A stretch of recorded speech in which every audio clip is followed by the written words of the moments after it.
Imagine turning 13.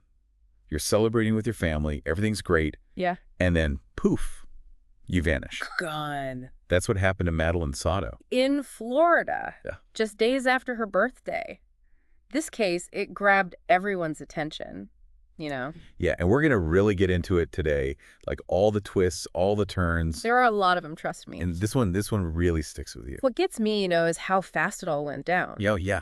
It starts as a missing person thing, normal, right? Right. And then, bam, it's a murder investigation. Yeah, like overnight. It makes you think, what happened there? So we're looking at this true crime podcast episode, right? Okay.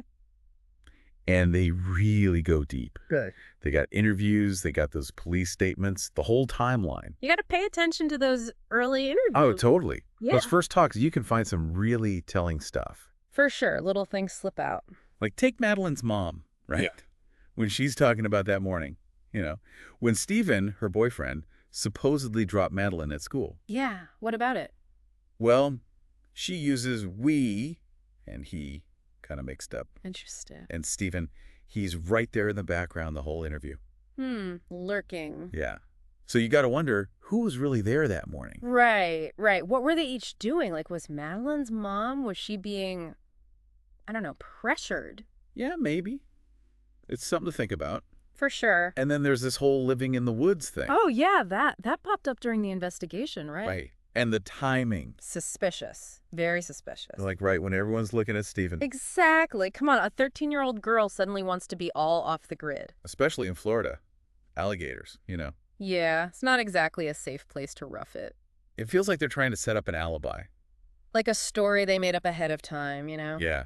To make everyone look the other way. Right, to throw them off. And then they find, well, it's pretty heavy stuff. On Stefan's phone.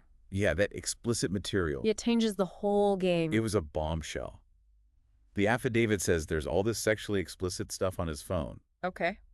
And get this, some of it had clothing, bedding, stuff that matched what was in Madeline's house. So they could link it directly from his phone to her home. And that's when the whole investigation took a turn. Makes sense. But how fast did that happen? Super fast. Wow. Like one day they're searching for a missing girl, next day they're looking for a body. That's a big leap. Even though they hadn't found her yet. Right. Makes you wonder what they knew back then. What did they have that made them so sure? And then there's that surveillance footage, right? They see Stefan dumping stuff in a dumpster. What kind of stuff? Madeline's backpack, her laptop. Okay, trying to hide something. And then even more footage. It shows him coming back to the apartments. Okay. Madeline's in the car with him. You can see her. Right. But when he leaves again, she's gone.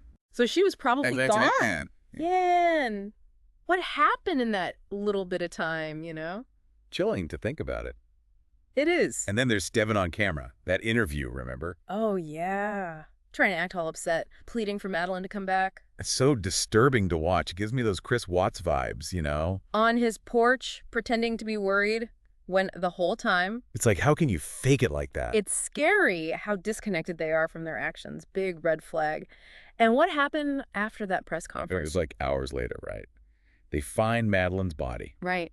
In the woods. Same woods where Stephen had that flat tire, Yeah. the day she disappeared. It all fits together, doesn't it? Like a puzzle. Yeah, but a really messed up one. It makes you wonder, was this all planned out from the start? You gotta ask, right? And what about those online messages? Did Stephen mess with those to make it look like Madeline wanted to run off? And what was going on between Stephen and Madeline's mom? Did she know about any abuse? So many questions. It's a lot to unpack. Yeah, this one goes deep. Definitely. And that's just the beginning. And this thing's not over, not by a long shot. Stephen, he's locked up, right? Right. Facing those charges, the battery, and the child abuse material. But Madeline's death, still an open case. They're still working on it. The CMI police, they said there might be more charges coming. But they want to be thorough, make sure they got everything just right. Makes sense. Got to build that case, make it stick. It's going to be a long road, that's for sure. Oh, yeah. But hopefully Madeline's family, they'll get some answers, some peace. It's important, not just for them, but for everyone. It shows that this kind of stuff, it won't fly. People got to be held accountable. Absolutely. Justice isn't just about punishing someone. It's about showing what's right, what's wrong. It's about protecting others, too. Yeah. Making sure this doesn't happen again. Exactly. And it makes you think, how important is it to really talk to kids, Teenagers. Oh, yeah, totally. Open communication. That's key. Let them know it's safe to talk, to share their worries, whatever's going on. They got to know they can trust us, that we'll listen, not judge. Exactly. And as adults, we got to learn the signs, right? The red flags. So we can step in if something's not right. We can't just ignore it, pretend it's not happening. Madeline's case shows us this stuff can happen anywhere. In families that seem totally normal. Behind closed doors, yeah. We got to be paying attention. Trust those gut feelings. Our instincts, they're usually right. If something feels wrong, you got to look into it. Better safe than sorry, right? Especially when kids are involved. No doubt. And remember, all those people searching for Madeline, the police, everyone. It was amazing how they all came together. They were determined to find her. Over 100 people, deputies, detectives, you name it. Dogs, too, right? And they used Madeline's clothes to try and track her scent. They pulled out all the stops, tried everything, but Yeah. then, well, you know what happened. Yeah, that arrest changed everything. When they found that stuff on Stefan's phone. That material, it was just horrific. Yeah, I know we can't get into specifics here, but just reading that affidavit, Chilling. it makes you wonder, what did Madeline go through before she disappeared? And they found stuff in those videos, right? Clothes, bedding, That matched what was in Madeline's house. connecting it all back to her. So disturbing. It shows you this can happen anywhere, even in places that seem safe and normal. And then there's Stefan's behavior afterwards. So many inconsistencies. Yeah, those early interviews, red flags everywhere. Trying to throw everyone off the scent. Like when he said he accidentally reset his phone, the same day Madeline goes missing. Oh, what are the chances? Way too convenient. And the way he was with Madeline's mom during her interview. Hovering, pacing. Trying to control the situation. Yeah, make sure she says the right things. And the way she talked, remember? Switching between we and he. Like she couldn't quite remember the story she was supposed to tell. Maybe she was scared, or being pressured. It means you think of what was really going on in that house. And then there's that on-camera interview with Stefan. Ugh, I can still see his face. So creepy.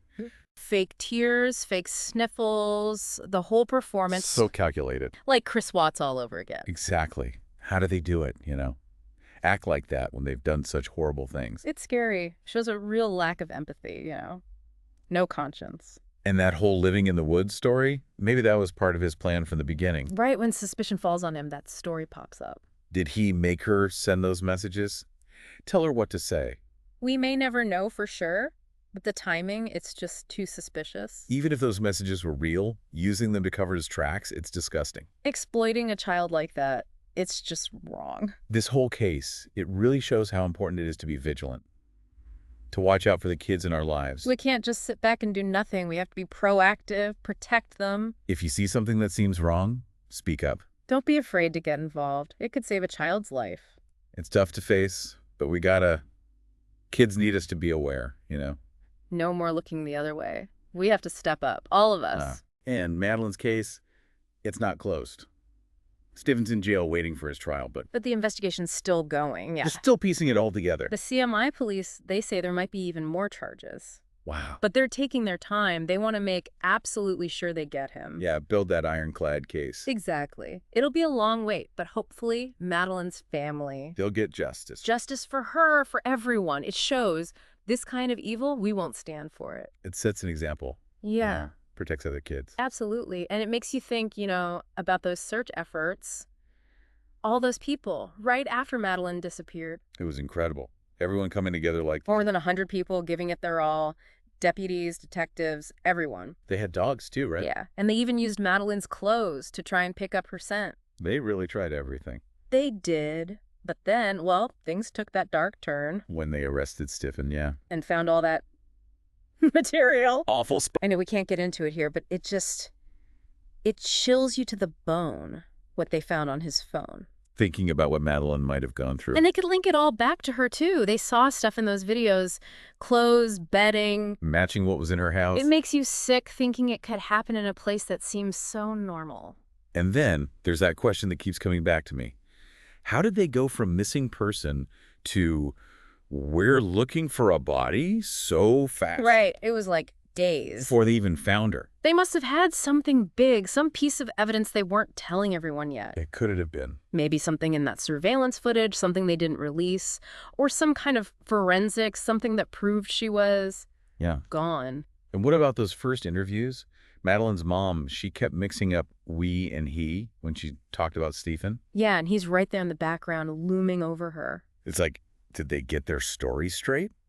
Or was she being forced to say certain things? It makes you wonder, was she involved somehow? Or being controlled? It's just so sad to think about. It is. This whole case, it's a reminder we got to pay attention to the little details, the things that don't add up, and always trust your gut. If something feels wrong, it probably is. Especially when it comes to kids. Don't be afraid to speak up, ask questions. It could make all the difference. It really could. Madeline's story, it's tragic, but we can learn from it. We can be more aware, more vigilant. We owe it to her and to all the kids out there who need our protection. It's a responsibility we all share to keep them safe. Exactly. We can't forget Madeline. Her case is a reminder that we all have a role to play in protecting children. And for you listening, we ask you, what can you do? How can you make a difference in your community? Speak up, be an advocate, be a voice for those who can't speak for themselves. It's up to all of us to make a change. Let's work together to build a world where every child can grow up safe and loved.